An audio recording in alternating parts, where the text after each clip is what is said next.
Hello viewers, government college Narnaul के official YouTube channel पे आपका स्वागत है।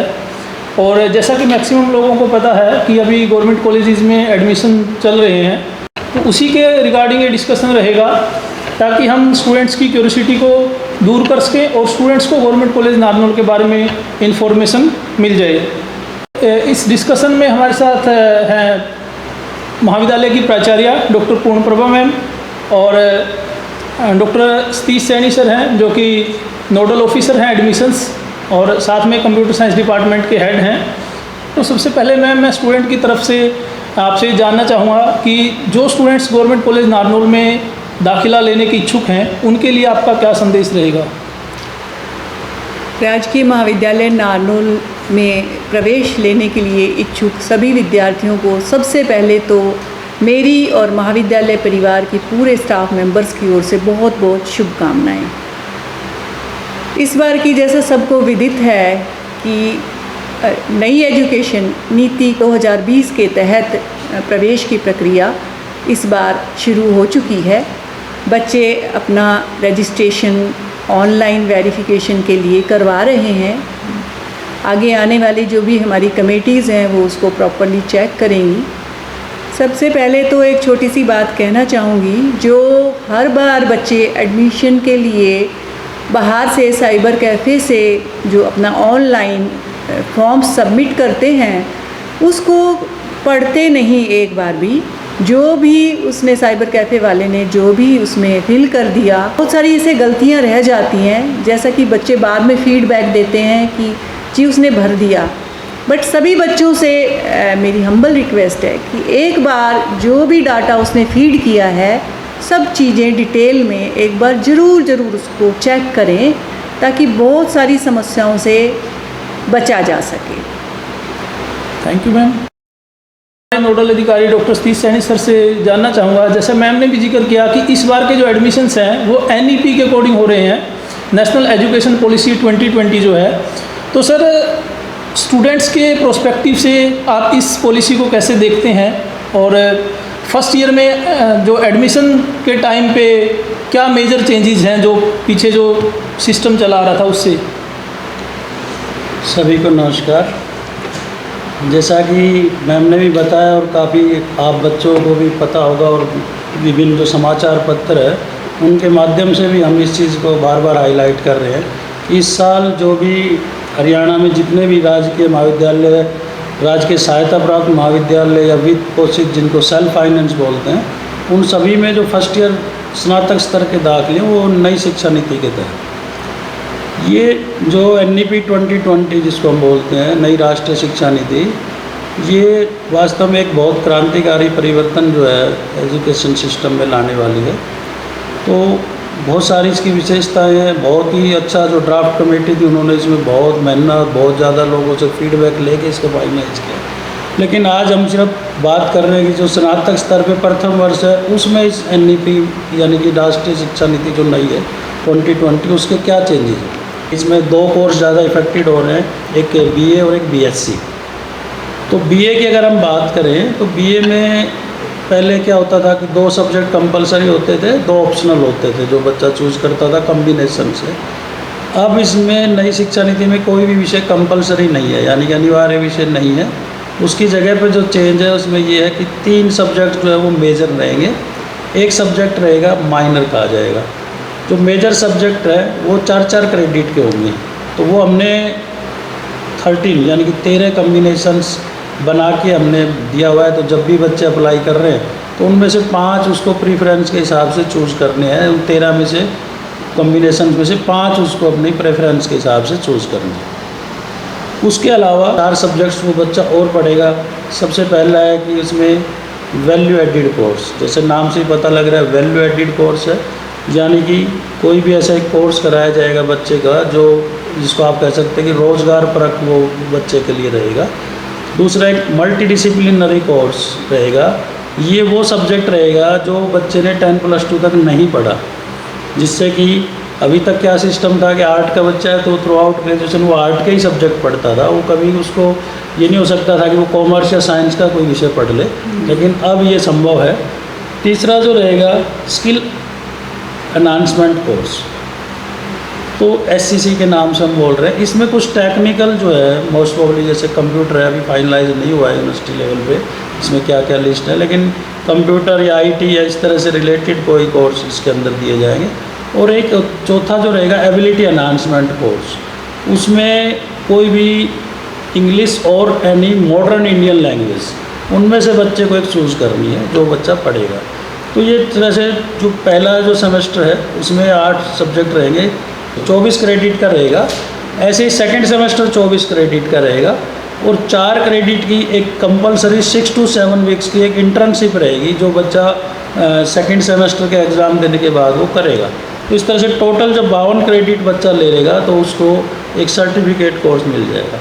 ये भी इस नई शिक्षा नीति की एक कह सकते हैं ब्यूटी है कि इसको पूरा मॉड्यूलर कर दिया गया है। ग्रेजुएशन कोर्स को बच्चा 1 साल पढ़ेगा तो उसको सर्टिफिकेट कोर्स मिलेगा, 1 साल और पढ़ लेता है तो उसको डिप्लोमा मिल जाएगा, और 3 साल जब कंप्लीट करेगा तो उसको बैचलर डिग्री जो है आर्ट की या साइंस जो भी कर रहा है वो उसको मिल जाएगी।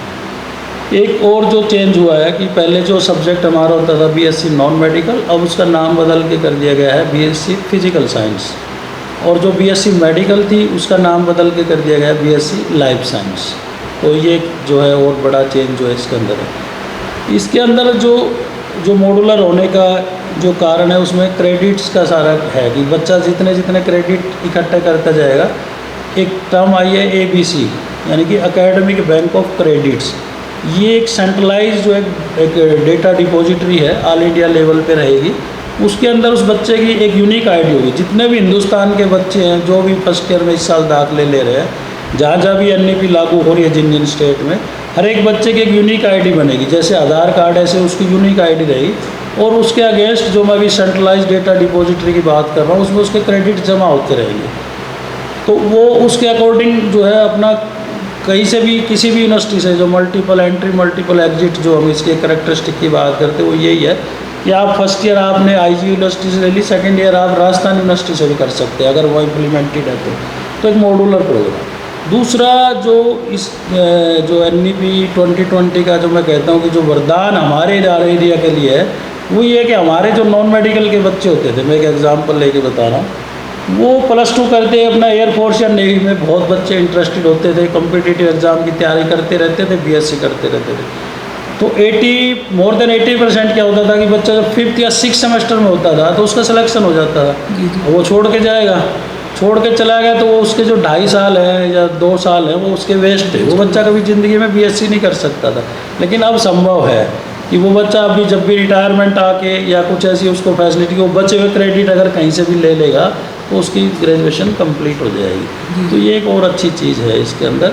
तो ज़्यादा ये कहा गया है कि जो हमारी परंपरागत भाषाएं, परंपरागत कलाएं हैं या रोज़गार पूरा कोर्स है उनके ऊपर पूरा इसके अंदर एम्फेसिस है। जी सर, बिल्कुल सही कहा सतीश जी आपने।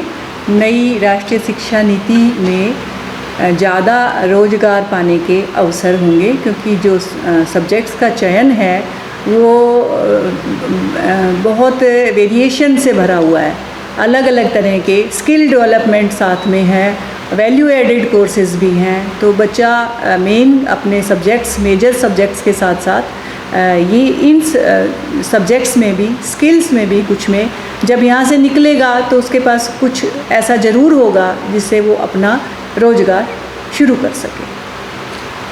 मैम एक और न्यूज़ आजकल ज़्यादा सर्कुलेट कर रही है और स्टूडेंट्स को भी थोड़ा सा वरी कर रही है कि फ़ीस हाइक के बारे में, तो उसके बारे में भी थोड़ा सा आप प्रकाश डालिए, क्लैरिफिकेशन क्या है उसमें। जी जयपाल जी, नए जो शिक्षा नीति है, राष्ट्रीय शिक्षा नीति 2020, इसमें सब्जेक्ट्स के चयन का तो खुले अवसर दिए ही गए हैं स्टूडेंट्स को, बट जो फ़ीस का बेसिक स्ट्रक्चर है उसमें लगभग वही है जो पिछले सालों में था।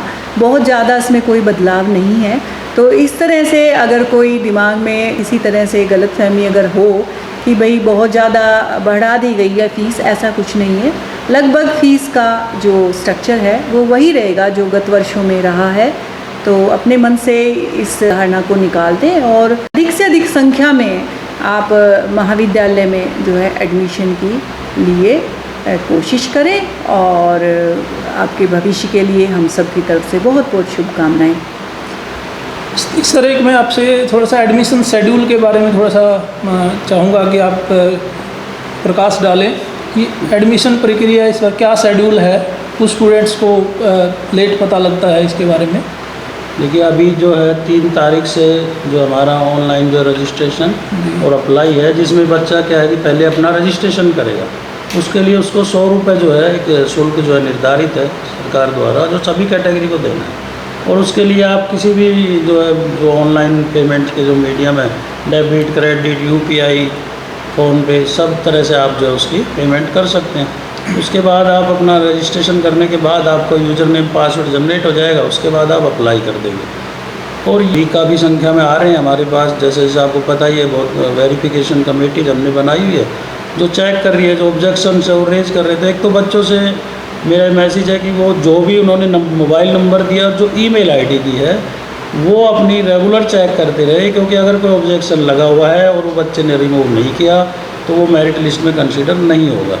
तो ये है कि जैसा भी मैडम ने बताया कि बच्चे क्या करते हैं, कैफ़े वाले को डॉक्यूमेंट दे के आ जाते हैं, वो रात को भरता है, तो वो नॉर्मली क्या है कि मोबाइल नंबर भी अपना दे देता है या ईमेल आईडी अपना दे देता है। तो वो बड़ी एक दिक्कत हमारे लिए 3 साल तक वो हमारे लिए भी रहेगी, बच्चे के लिए भी रहती है। तो ऐसा ना करें, अब ये आईटी का ज़माना है तो हर बच्चे की अपनी ईमेल आईडी हो, क्योंकि आगे हमें पूरी 3 साल और बल्कि कोई जैसे एक्रेडिटेशन जैसे अभी नैक की हमारी होने जा रही है, तो उसमें भी वो नैक डायरेक्ट कई बार बच्चों से कम्युनिकेट करता है, तो वो उसी ईमेल आईडी पे करता है जो हमारे पास है। तो इसलिए कभी भी बैठ के अपना अच्छे से चेक करके अच्छी से अपनी वो सारी इंफॉर्मेशन चेक करके फॉर्म फिल करवाएं। ABC ID के बारे में भी आप बच्चों को ज़रूर बताएं। हाँ, ABC ID सिर्फ एक 2 मिनट का प्रोसेस है। उसके लिए आपको करना क्या है, आपको डिजी लॉकर पे जाना है। डिजी लॉकर पे जाके जैसे वो आपको उस पर एक लिंक मिलेगा, क्रिएट ABC ID, उस पर आपको जस्ट क्लिक करेंगे। क्लिक करते ही वो आधार नंबर लेगा आपका। जब आधार नंबर आप उस पर डाल के वेरीफाई करेंगे तो एक OTP आएगा, जो आपका आधार से जो रजिस्टर्ड मोबाइल नंबर है उस पर OTP आएगा। वो OTP आप डालते ही और आपकी ABC ID जनरेट हो जाएगी।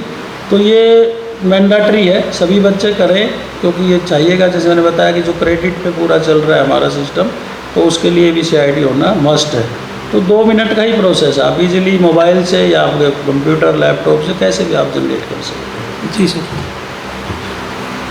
एक मैं एडमिशन और जो ऑनलाइन वेरिफिकेशन कमेटी का कन्वीनर होने के नाते मैं स्टूडेंट्स को ये बताना चाहूँगा कि कॉमन जो मिस्टेक्स आप लोग करते हैं, एक तो आपके डॉक्यूमेंट्स जो हैं वो क्लियरली स्कैन होने चाहिए। कई बार हमें उसको देखने में डिफ़िकल्टी आती है।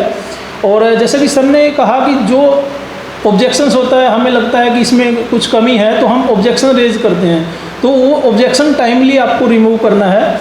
दूसरी चीज़ मैं आपको ये कहना चाहूँगा कि जो कुछ स्टूडेंट ऐसे हैं कि आपके पास वेटेज होती है, जैसे खास करके अगर मैं रूरल वेटेज की बात करूँ, कुछ स्टूडेंट्स रूरल वेटेज क्लेम नहीं करते हैं जबकि उनका स्कूल रूरल एरिया में होता है।